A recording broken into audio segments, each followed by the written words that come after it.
Isaiah James Chase was known as a prison inmate from September 1933 to December 1935. And within that time, he would marry a beautiful actress by the name of Castillo Rudolph. And she would change her name to Lillian Rudolph. She was born December 14, 1898, Knoxville, Tennessee. Her career was spanned from 1931 to 1980. 1919 to 1930, she would marry Frank Beckett. But from 1930 to 1951, she'd marry a member of the Black Murderers Row. He was a California middleweight, light heavyweight champion. And his name was Jack Chase.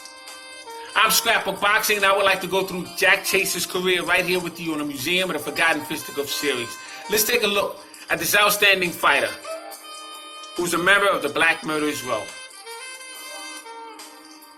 Now, young Joe Louis was born January 27, 1914 in Sherman, Texas. He died March 23, 1972. He was 58 years of age at the time of his death, and he would reside in Washington. He was a welterweight, middleweight, and light heavyweight. He had total bouts of 122 fights, 85 wins, 25 losses, and 12 draws. Now, Jack Chase's career is all over the place. His fighting record, it's all over the place. He has like 12 different records. He was born 12 different times. He was a very complex individual. But rest for sure, I can tell you, he fought from Thursday, January 30th, 1936. And he would score a 4-round knockout. And his last fight was Tuesday, August 31st, 1948. And he would have a 10-round draw. Now, 1942, he'd be in the ring with Archie Moore, November 27th. And he would lose in 10 rounds. 1943, May 8th, he would lose 15 rounds to Archie Moore. August 3rd, San Diego, California, lose 15 rounds. He would lose in San Diego, another 15 rounds. But he would win in 15 rounds with Archie Moore. Fought him several times. November 26th, he would lose 10 rounds to Archie Moore. 1944, he would lose 10 rounds. February 21st, he would face Holman Williams in San Francisco, and he would lose 10 rounds. 1943, he would face Eddie Booker, June 11th, San Francisco, and he would defeat him in 15 rounds. And that would be the first 15-round bout in California within 28 years. He would win the USA California State Middleweight Championship at the Civic Auditorium in San Francisco, California. In 1944, he would face Charlie Burley, September 11th, 1944, San Francisco, California. He would lose to him in 10 rounds. He would face him again April 6th in Hollywood, California. He'd be stopped by Charlie Burley in 9 rounds. He would face Holman Williams February 4th, and he would lose to him in 10 rounds. February 21st, lose to him in 12 rounds. April 6th, he would lose to him by knockout in the 9th round.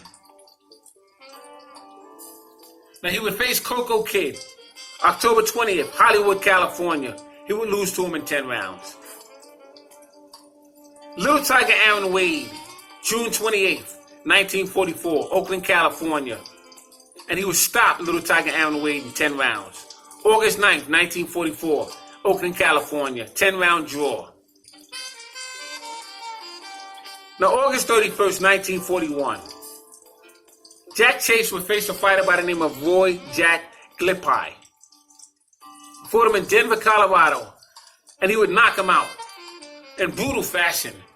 3 days later, Jack Glippi was pronounced dead due to injuries sustained in that fight. October 1941, he would face Billy Pryor. And it was said that Billy Pryor had forfeited the title by failing to make weight for a 10-round scheduled bout. But November 7th, 1941, Jack Chase would lose 12 rounds and his middleweight championship belt of Colorado to Billy Pryor.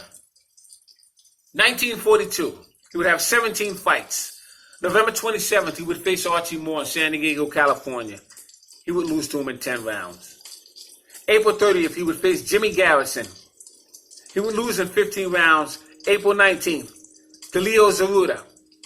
He would knock him out in 15 rounds. Now, what's interesting about Jack Chase, if you look at the pattern of the fighters and the fights that he fought, there's a lot of fights that he could have won.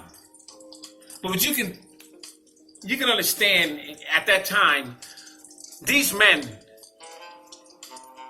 didn't play on the level because of the promoters and the managers that they had, and a desperate need of money.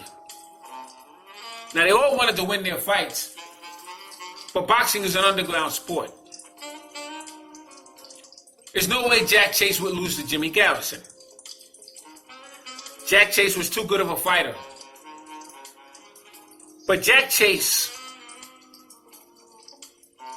didn't have much of a choice because of his rap sheet. And as you can see later on in this conversation, that wouldn't be the first time he'd be in trouble. You see, Jack Chase was involved in a shooting incident with a fellow Black Murderers Row member, middleweight Tiger Aaron Wade. Now, these two men were squashed by stating it was an accident, but they would face each other in the ring.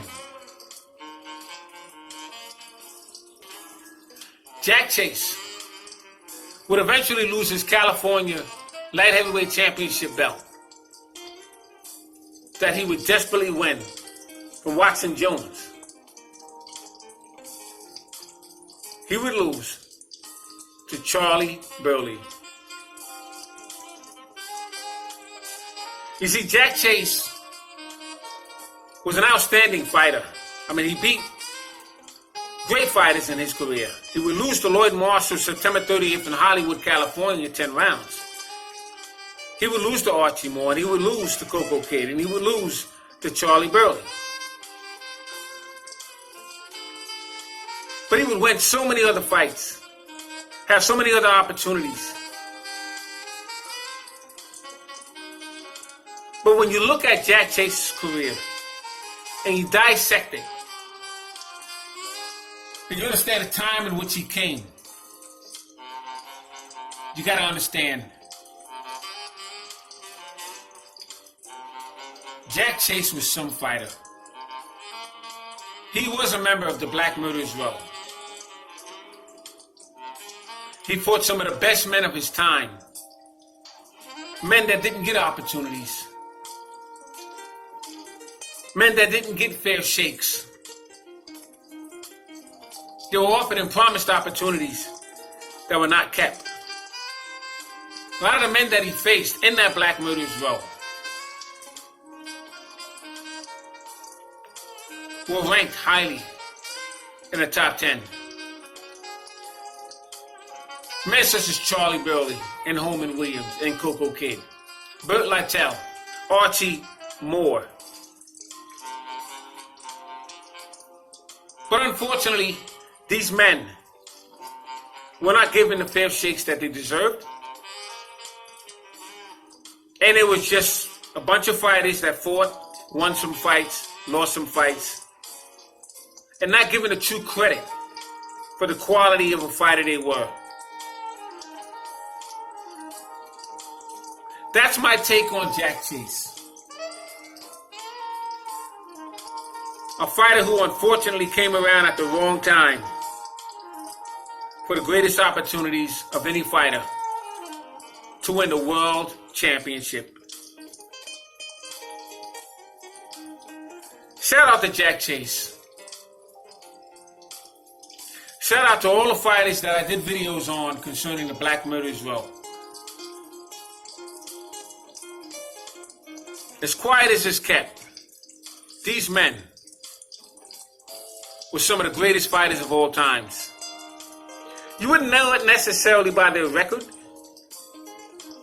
If you were more open-minded, you would look at their opponents and you would get an idea of how great they were and what they went through.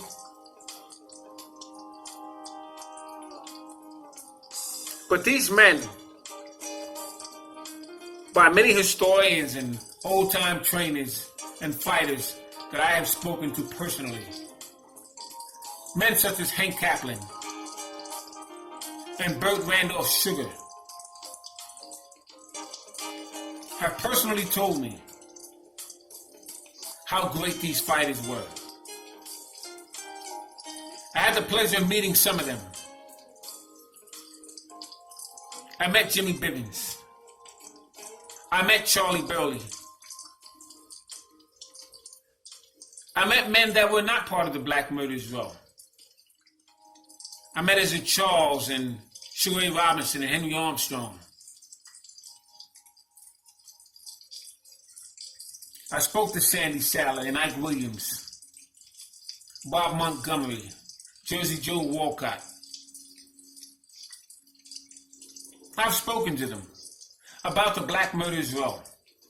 I had the pleasure of speaking to Eddie Futch.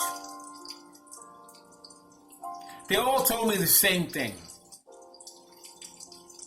That these men, if given a fair shake, could have been world champions and held their crowns, perhaps until they met the other. Thanks for hanging in there with me.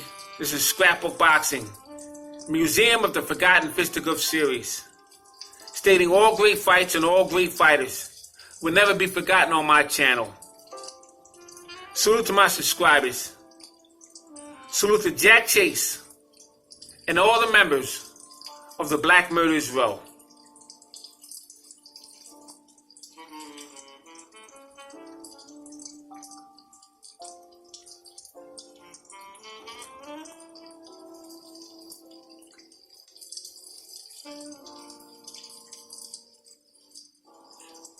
One quick note. Shout out to my brother Curtis Anderson. We've had several discussions on this conversation.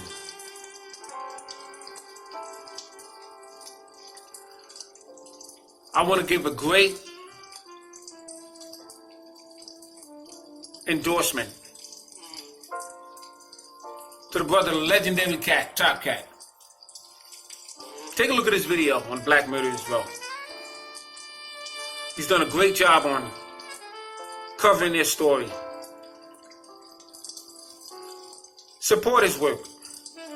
Fantastic job. Legendary Top Cat. Salute.